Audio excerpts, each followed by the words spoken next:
tugira tuvugane kino kintu citwa isuku ry'ibiganza canke gukaraba mu biganza. Muri iki gihe turi mu gihe ca grippe, twese turayibona abantu benshi bagwaye grippe usanga mu yimyiza amaboko ahejeje akaca kuramutsa, ugasanga umuntu avuye mu kazu ka sugumwe avuyeyo agaca kuramutsa. Mu mico y'ikirundi kuramukanya ni ikintu ciza cyane, nico kintu cerekana abarundi canke umurundi nyakuri, aho usanga n'umupapa akuze ashobora kuramutsa akana k'imyaka 5 kuko ni mico y'ikirundi. Ariko none mu gihe umuntu akuramukije ko yimyiye n'amaboko agaca kuramutsa, ko avuye muri toilette agaca kuramutsa, ntituzi ivyo yiri warakoramwo uko amaboko yiwasa, ariko kenshi ndazi ku munsi turashobora kuramukanya nk'incuro 200 bivaye naho umuntu yiriwe canke akazakora canke hehe, cyane ku masengero no ku buzi no ku mashuri, aho usanga umuntu arashobora kuramukanya nk'incuro 50. Abo bantu bose twaramukije, umwe wese yaje afise ubucafu bwiwe mu biganza vyiwe, kandi na jewe nari mfise ubucafu bwiwanje mu biganza vyanje. No kuvuga ikiganza canje cacafuye ku rugero rungana 90%, ikiganza canje kiracafuye bivaye nabo naramukije ahanini, bivaye n'ivyo nagenda korako ahanini, no kuvuga bivaye n'ivyo nakoze ko, bivaye n'abantu naramukije, ikiganza canje kiracafuye.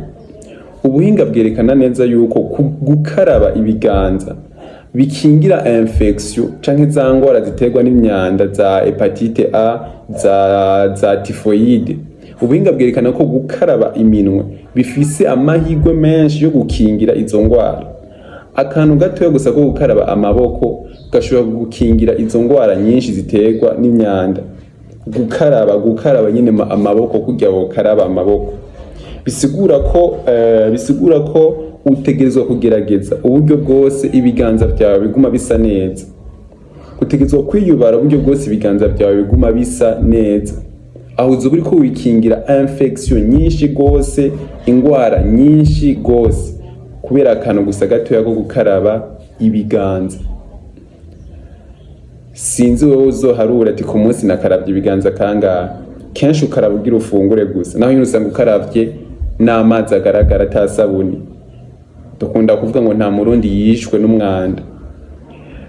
Uzuraye kenshi ukaraba ari ukugira ufungure gusa, ariko iyo muhuye n'agatumbura mwibarabara, iyo umuntu agwaye ko akantu mu barabara usanga ukari uko nyene. Aho urumva bivaye n'abantu waramutsa, bivaye ni kwiganza cyawe gicafuye, wumva mu mubiri wawe urungitseyo imyanda ingana gute. Kenshi dukunda gukaraba tugira dufungure honyene, cyane ahandi naho gusanga abakobwa bafise itsangeso zabo zo kuguma bikora mu kanwa, bahekenya inzara, bafite urutoki, wumva ariko ajya ubucafu bungana gute. Nico gituma uyu munsi nanumva nkeneye kubabwira ko wogerageza uburyo bwose ikiganza cawe kigume gisa neza, karaba kenshi gashoboka. Uhuye n'ahantu hari amazi n'agasabune ntuharengane udakarabye. Nahere nk'amasaha 3-5 utarakaraba ibiganza. Ntufungure, ntukoze intoki mu kanwa utarakaraba ibiganza. Naho gutaha.